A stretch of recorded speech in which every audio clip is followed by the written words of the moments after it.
ఇది ఒక్కొక్క రకంగా చాలా బాధగానే ఉంటుంది. ఆవిడికి పాపం పసిపిల్లాడు ఉంటాడు. ఇంటి పని పిల్ల అయితే, ఇంటి పని మనిషి అయితే ఆవిడికి పిల్లలు ఉండరండి. వాడు అమ్మ ఎప్పుడు వస్తుంది, పాలు ఎప్పుడు ఇస్తుందని వాడు ఏడుస్తుంటాడు.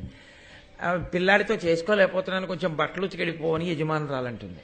ఏమి తన పిల్లవాడు ఎలాంటి వాడో ఆవిడ పిల్లవాడు అలాంటి వాడు కాడు. పోన్లేవే, సాయంకాలం ఇప్పుడు నీకు ఓపిక ఉన్నప్పుడు చేసి పెట్టు, లేకపోతే ఈ ఒక్క 6 నెలలు నీకు నాకు కూడా ఈ స్థితి నుంచి బయటకు వచ్చే వరకు ఇంకొకరిని కూడా పెట్టుకుంటాను అని అనలేని తన కళ్ళజోడులో అవతల వారి కష్టాలని చూడలేకపోవడం. అది ఇప్పుడు కనపడుతుంది. కాబట్టి కద్రుబంది నా పిల్లల్ని నీ వీపు మీద ఎత్తుకుని ఆడిస్తూ ఉండు, అలా తిప్పుతూ ఉండు. ఆకాశం ఏమిటి ఆవిడ బాధ? అంత వేగంగా తిరగలవు కదూ, నీ బలం ఎందుకు పనికి రావాలంటే నా పిల్లల్ని ఆడించడానికి పనికి రావాలి, అంతే. అంతకన్నా ఇంకెందుకు పనికి రాకూడదు సుమా. అది అన్నమాట తాపత్రయం. చూడండి, బాగా తెలివైన వాడిని చదువుకోకుండా చేయడం ఇలాంటివి ఎలా ఉంటాయో ఈ పనులు కూడా అలాగే ఉంటాయి. ఇంతకన్నా పైశాచికత్వం ఏముంటుందండి లోకంలో? అసూయ అన్నది పెరిగితే ఎంత పైశాచికత్వం వైపుకు వెళ్ళిపోతుందో చూడండి. అని ఏమి పంచినన్మడవక చేయుము ఈ పని. నువ్వు పిల్లల్ని మోసి తిప్పి తీసుకొచ్చి అక్కడ వదిలేసి నువ్వు వేరే పని మీద వెళ్ళిపోతావేమో. ఏమో ఇంత బలం ఉన్నవాడు ఏ వేదమో చదువుకోవడానికి బయలుదేరితే, దీంతో పాటు ఏ అస్త్ర విద్య నేర్చుకుంటే, అది ఆవిడ భయం. వాళ్ళని అలా తిప్పి తీసుకొచ్చి కూర్చోపెట్టి నువ్వు వెళ్ళిపోవడం కాదు. 1000 మంది పిల్లలు ఎవరు ఏ పని చెప్పినా నోరెత్తకుండా చేస్తుండు. 1000 మంది అన్నాక వాళ్ళ కోరికలు తక్కువ ఉంటాయా? వాడు ఆ పుస్తకం పట్టరా అంటాడు, చేసేవాడు దొరకాలి. కానండి లోకంలో తమోగుణం పెరిగిపోవడానికి అంతకన్నా లక్షణం ఇంకోటి ఉండదు.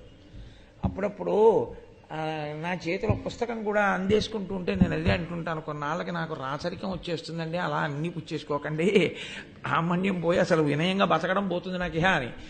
అది ఇంకోటి చేసేవాడు మీకు దొరకాలి. కానీ అడుగడుగునా మీకు చేసి పెడుతున్నారు అనుకోండి, కుర్చీలోంచి లేచి కదిలి వస్తువు తీసుకోవడం కూడా మీ స్థితికి తక్కువతనంగా మీకు అనిపిస్తుంది కాదు.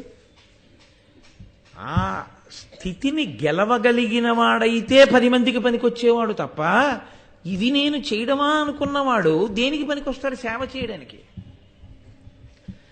మహాత్ములు ఆ కోణంలో ఆలోచించారు. గాంధీ గారి దగ్గరికి రాజేంద్ర ప్రసాద్ గారు వెళ్ళి సబర్మతి ఆశ్రమంలో కలుసుకుని నేను ఏమైనా సేవ చేయాలనుకుంటున్నాను, ఏం చేయనని అడిగారు. ప్యాట్ కేమ్ ది రిప్లై అంటారు. అలా గాంధీ గారు వెంటనే రాజేంద్ర ప్రసాద్ గారికి అప్పచెప్పిన పని ఏమిటో తెలుసా అండి? ఆశ్రమంలో కుష్ఠరోగులు ఉన్నారు, కుష్ఠరోగులకి పాయిఖానా ఉంది. ఆ రోజుల్లో ఇప్పుడున్నటువంటి వ్యవస్థ కాదు. నువ్వు ప్రతిరోజు కుష్ఠరోగుల యొక్క పాయిఖానాలోకి వెళ్ళి వాళ్ళు విసర్జించినటువంటి మలాన్నంతటిని ఎత్తి దూరంగా వేస్తుండా సేవ చేయాలి. పరమ సంతోషం. ఆయన వెంటనే ప్రారంభం చేశాడు ఆ పని. సేవ చేయడానికి పదవులు అక్కర్లేదు, సేవ చేయడానికి ఇంకేమీ అక్కర్లేదు. సేవ చెయ్యాలన్న తలంపు నీకుంటే చాలు. సేవ చేయడానికి టికెట్లు కొనుక్కోక్కర్లేదు, ఆర్జిత సేవలన్న పేరే అక్కర్లేదు. వెంకటాచలం వెళ్ళి సేవ చేయడానికి డబ్బులు ఉండాలా? వెంకటరమణుడు మాడవీధుల్లో తిరుగుతున్నప్పుడు నువ్వు జాగ్రత్తగా ఆయనతో పాటుగా గోవిందనామని చెప్పుకుంటూ తిరుగు చాలు. 7 కొండలు గోవిందనామని చెప్తూ ఎక్కు చాలు. వెంకటేశ్వర స్వామిని ఒక్కసారి నువ్వు దర్శనం చేసి, నేనే 10 మాటలు దర్శనం చేస్తే నాలాగే అందరూ ఆయనకి బిడ్డలు, అంతమంది చూడాలి కదా. నేను ఒక్కమారు దర్శనం చేసుకుని వెడుతూ ఉంటాను. ఈశ్వరా, నేను నిన్నెన్ని మాటలు చూశానన్నది కాదు, నువ్వు నన్ను చల్లగా చూస్తే చాలు అను. నువ్వు 10 మాటలు చూస్తే అదృష్టమా, ఆయన నిన్ను చూస్తే అదృష్టమా? ఆయన నిన్ను చూడ్డానికి నువ్వు ఆయన ఒక్కసారి చూడడమే నిజానికి ధర్మం. లక్షల మంది వెనకాల ఆయన్ని చూడ్డానికి ఉన్నారా? నువ్వేనా ఆయన బిడ్డడివి? వాళ్ళందరూ కారు. నువ్వు ఒక్కమారే చూడు. నువ్వు ఒక్కమారు చూడడం నేర్చుకుంటే, ఒక్కమారు ఈశ్వర దర్శనం చేసుకుని చాలు ఆయన దృష్టిలో పడ్డాను అని నీకు వచ్చేయడం అలవాటు అయిపోతే అందరూ హాయిగా ఉంటారు. ఇన్ని లఘు, మహాలఘు, అతి లఘు, ఇన్ని పెద్ద పెద్ద విషయాలు కనిపెట్టవలసిన అవసరం ఏముండదు. హాయిగా అందరూ రాముల వారి మేడలోకి వెళ్ళి దర్శనం చేసుకోవాలి. అది లేకే వచ్చింది కదా ఈ దరిద్రం అంతాను. కాబట్టి ఈ పిల్లల్ని ఎత్తుకుని మోస్తూ ఉండు. మోయడం కాదు, వాళ్ళు ఏం చెప్పినా చేస్తూ ఉండు. అంటే ఆయన ఏమంటాడు? ఆయన ఏం అనలేదు. ఎందుకు అనలేదో మీరు గమనించాలి సుమండి. అది చాలా అవసరం. ఎందుకు అనలేదు గరుత్మంతుడు? ఛనోర్మొయ్ అనలేడేమిటి? అనగలడు, కానీ అనలేదు. ఎందుకు అనలేదో తెలుసా అండి? బిడ్డలకున్న పరానుకరణము. ఇది మీరు గుర్తుపెట్టుకోవాలి. బిడ్డలకి ఎప్పుడూ ఒక లక్షణం ఉంటుంది, పరానుకరణము. పరానుకరణము అంటే అనుకరించుట. మొట్టమొదట వాళ్ళు ఏది ఎలా చేద్దాము అన్న దాని విషయంలో అనుకరిస్తారు. ఈ అనుకరించడానికి వాళ్ళు ఎంచుకునే మొదటి వస్తువు ఏదో తెలుసా అండి ప్రపంచంలో? అమ్మ. అమ్మ ఏం చేస్తుందో అదే చేస్తారు. వాడు అమ్మ నువ్వు అంటాడు, నాన్న నువ్వు అంటాడు. అమ్మ అంటుంది తప్పు. నన్ను నువ్వను, నాన్నగారు మీరన్నారు అంటాడు. నాన్నగారండి మీరంటాడు. అమ్మ నువ్వు అంటాడు. అమ్మే రక్షకురాలనుకుంటాడు. అమ్మ అంటుంది కాదు, నాకు రక్షకుడు మీ నాన్నగారే, నీకు రక్షకుడు మీ నాన్నగారే. నాన్నగారు అమ్మని దెబ్బలాడతారు, అమ్మ కళ్ళొత్తుకుంటుంది. కొడుకు ముఖం ఎర్రబడిపోతుంది. మీరు చూడండి ఎప్పుడైనా అమ్మ జోలికెడితే, నాన్నగారైనా సరే కోప్పడితే పిల్లాడికి చాలా కోపం వచ్చేస్తుంది. ఎర్రబడిపోయిన ముఖంతో ఉంటాడు. అప్పుడు వాడు అమ్మ దగ్గరికి వెళ్ళి, అమ్మ అమ్మ ఎందుకమ్మా నాన్నగారు నిన్ను అలా దెబ్బలాడారు అంటాడు. నాన్నగారు దెబ్బలాడితే నాన్న ఎప్పుడూ మన మంచికే దెబ్బలాడతారు తప్ప నాన్నగారు అనవసరంగా దెబ్బలాడరు. నాన్నగారు దెబ్బలాడారని నేను ఏడవట్లేదు.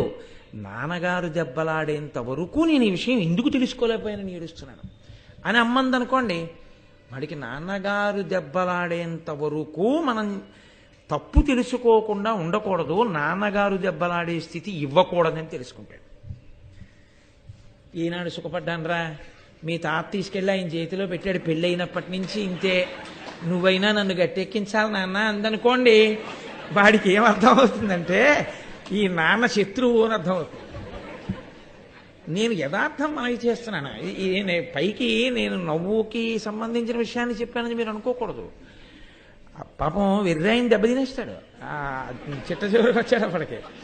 అమ్మ అలా మాట్లాడకూడదు. అందుకే ఒకవేళ నువ్వు అలా మాట్లాడతావేమో మాట్లాడకు సుమా అని చెప్పి సన్నికలు తొక్కిస్తారు పెళ్లిలో. నువ్వు ఈ రాయి ఎంత గట్టిగా ఉందో నీ మనసు కూడా అంత గట్టిగా ఉంచుకో, నువ్వు అన్న మాట చాలా దూరాలు వెళ్ళిపోతాయి. నువ్వు మా తమ్ముడు గురించి ఏమైనా అంటే కాపురం విడిపోతుంది. మా నాన్న గురించి ఏమైనా అన్నావో రేపు పొద్దున్న, నేను మా నాన్నగారు ముఖం చూసుకోవడం మానేసామంటే ఇంకంతకన్నా అన్యాయమైన విషయం ఉండదు. కొన్ని నువ్వు కొత్తగా సంసారంలోకి వస్తున్నావు, బాగా ఒడిసి పట్టుకోసుమా అని సన్నికలు తొక్కిస్తారు. ధర్మం గురించి అంత ప్రయత్నం చేశారు ఋషులు మనకి. కాబట్టి పిల్లలకి ఉండేటటువంటి లక్షణం పరానుకరణం. అమ్మ ఏం చేస్తోందో వాడు చేసేస్తాడు. వాడికి బలం ఉందా బలం లేదా వాడికి అనవసరం. మీరు చూడండి, చాలా సందర్భాల్లో ఇప్పుడంటే లేవు, పూర్వం రోట్లో బండ పెట్టి పచ్చడి చేస్తుండేవారు. పచ్చడి చేస్తూ ఆ రోజుల్లో వెళ్ళడం అంటే సెల్ ఫోన్ మోగిందని ల్యాండ్ ఫోన్ మోగిందని వెళ్ళడం ఉండేది కాదు. ఆ రోజుల్లో వెళ్ళడం అంటే ఎవరో తలుపు కొట్టారని వెళ్ళేవారు. తలుపు కొట్టారని అడిగితే ఈ పిల్లాడు బుడిబుడి నడకలతో వచ్చి వాడు రోటిని ఇలా ఓ చేత్తో పట్టును, ఓ చేత్తో ఆ బండ వీడికి అందదు, ఆ బండ పట్టుకుని ఏదో దంపేసే ప్రయత్నం చేసి ఆ పచ్చిమిరపకాయ ముక్క కళ్ళల్లో పడిపోయి బేరమని ఏడ్చేవాడు. అమ్మ దంచుతోంది, వీడు దంచుతాడు. అమ్మ ఏం చేస్తుందో వాడు చూసి అదే చేసే ప్రయత్నం చేస్తాడు. ఆ విషయంలో వాడి సమర్థత అసమర్థత మరిచిపోతాడు. అమ్మ చెప్తుంది ఇది నువ్వు చేయకూడదు, తప్పు నాన్న, నువ్వు అలా చేయకూడదు, దాని జోలికి వెళ్ళకూడదు. అందుకే అమ్మ దైవం అండి. అమ్మ లేకపోతే, అమ్మ అన్న శబ్దం లోకంలో లేకపోతే ఈ సృష్టి ఆగిపోతుంది వెంటనే. ప్రతి క్షణం దిద్దుతుంది అమ్మ. అలా చెప్పగా వాడు పరిణితి పొందుతాడు. అలా గరుత్మంతుడికి శక్తి లేదా అండి? మరి ఎందుకండి కద్రువు చెప్తే నేనెందుకు చేస్తానని ఎందుకు అడగలేదు? వినత అడగదు. వినత ఆవిడ్ని చూడగానే ఇలా నిలబడింది. ఓ అమ్మలా నిలబడింది, అమ్మలా చేస్తోంది అంటే మనం కూడా అలాగే చెయ్యాలన్నమాట, అంతే. ఇందులో నన్నయ్య గారు వ్యాస భగవానుడు ఎంత దాచారో మీరు అర్థం చేసుకోండి. ఇవన్నీ చెప్పారా అండి నన్నయ్య గారిని మీరు నన్ను అడగకూడదు. చెప్పారు. ఎక్కడ చెప్పారు? చెప్పకుండా చెప్పారు. ఒక్కొక్కసారి చెప్పకుండా ఉన్న భాగం కూడా చెప్పిన భాగమే. ఎందుకో తెలుసా అండి? నేను ఇప్పుడు వాక్య నిర్మాణం చేసి మీతో మాట్లాడుతున్నప్పుడు నా ఊపిరి అయిపోయే వరకు వాక్య నిర్మాణం చేసి మళ్ళీ ఊపిరి కొరకు ఊపిరి తీసుకునేటప్పుడు మధ్యలో ఒకసారి ఆగుతాను. ఇదిగో ఇప్పుడు ఆగలా, మళ్ళీ ఊపిరి తీసుకుని వాక్య నిర్మాణం చేస్తాను. కోటేశ్వరరావు గారు చెప్పిన ఉపన్యాసం అనగా ఆ మధ్యలో ఉన్న ఖాళీలు తీసివేయవలను అంటారండి మీరు. ఇదంతా కూడా ఉపన్యాసమే కాదు. అలాగే అమ్మని అనుకరించుట అన్న మాట గురించి నన్నయ్య గారు ఎక్కడ చెప్పారండి అనకూడదు. అంత బలం ఉన్నవాడు కద్రువు చెప్తే చేశాడు అంటే వినత చేసింది కాబట్టి చేశాడు. అంత బలాన్ని మరిచిపోయేటట్టుగా ఎందుకు చేశాడు అంటే అమ్మయే ప్రధానమైన అనుకరణకి ఆదర్శంగా స్వీకరింపబడింది కాబట్టి. లోకంలో ఉన్న తల్లులందరికీ పరాకు చెప్తున్నారు నన్నయ్య గారు. లోకంలో తల్లులందరికీ పరాకు చెప్తున్నారు వ్యాస భగవానుడు. ఈ సమాజంలో ఉత్తమ పుత్రుడు తయారవుతున్నాడు అంటే కారణం తల్లియే. అందుకే గర్భాలయమే అది ఆలయం. అది ఆమె వలన తయారవుతాడు. మహాపురుషుడు తయారవ్వాలంటే ఆవిడ వలనే. తల్లి అన్న ఒక్క మాట ఎంతంత దూరమో వెళ్ళిపోయి మహాపురుషులు తయారయ్యారు. శివాజీకి చిన్నతనంలో నేర్పింది తల్లి. ధర్మము, సనాతన ధర్మము అన్న మాట మీద గౌరవం నేర్పింది. స్త్రీ అంటే ఏమిటో గౌరవం నేర్పింది. తరువాతి కాలంలో శివాజీ మహమ్మదీయ స్త్రీలు తనకి ఖైదీలుగా దొరికితే పరమ పవిత్రంగా వాళ్ళని వెంటనే పరదాలతో మూసేసిన పల్లకీలలో కూర్చోబెట్టి శత్రువులకు అప్పచెప్పేశాడు తప్ప కనీసం కన్నెత్తి కూడా ఎన్నడూ పరస్త్రీని చూడలేదు. ఎక్కడి నుంచి వచ్చింది శివాజీకి ఆ శక్తి? తల్లి బోధలోంచి వచ్చింది. అమ్మ చిన్నతనంలో చెప్పినటువంటి మాట ఏదుందో అదే పిల్లవాణ్ణి తరువాతి కాలంలో తీర్చిదిద్దుతుంది. వాడి సమర్థత మర్చిపోయినా అక్కడే, వాడిలో లేని సమర్థత ఉత్పన్నమైనా అక్కడే వస్తుంది. అసలు సంస్కారం అనేటటువంటిదంతా అక్కడే ప్రారంభమవుతుంది. కాబట్టి అంత గొప్ప విషయాన్ని ప్రతిపాదన చేస్తున్నారు. ఇప్పుడు